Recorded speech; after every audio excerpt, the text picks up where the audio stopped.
Honours Indian মার্কেটে launch করতে চলেছে হনার 90। এটি কিন্তু একটি 5G স্মার্টফোন। হনার এখনও এই ফোনটির লঞ্চ ডেট এবং প্রাইস অফিসিয়ালি জানায়নি, তবে এই ফোনটি আগস্টের লাস্ট উইকে লঞ্চ হতে পারে। আর এই ফোনটি আন্ডার 30,000-এর মধ্যেই লঞ্চ হতে পারে। এই ফোনটি 7.8mm থিন পাতলা এবং এই ফোনটির ওয়েট 183 গ্রামস। এই ফোনটিতে আছে 6.7 inch full HD plus AMOLED display with 120 হার্টসের রিফ্রেশ রেটের সাথে। এছাড়াও এই ফোনটির ডিসপ্লেতে অন ডিসপ্লে ফিঙ্গারপ্রিন্ট সেন্সারও রয়েছে।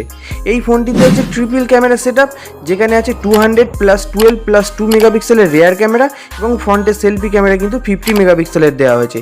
এই ফোনটিতে আছে কোয়েলকাম স্ন্যাপড্রাগনের 7Gen1 প্রসেসর। এই প্রসেসরে আপনারা সমস্ত রকমের গেম হাই ভার্সনে খেলতে পারবেন, কোনো প্রবলেম হবে না। এছাড়াও এই ফোনটিতে অ্যান্ড্রয়েড 13-এর সাপোর্টও রয়েছে। এছাড়াও এই ফোনটিতে 5000 অ্যাম্পিয়ারের একটি বিগ ব্যাটারি দেওয়া হয়েছে উইথ 66 ওয়াটের ফাস্ট চার্জিংয়ের সাপোর্টও রয়েছে এই ফোনটিতে। ভিডিওটি ভালো লাগলে সাবস্ক্রাইব করতে ভুলবেন না।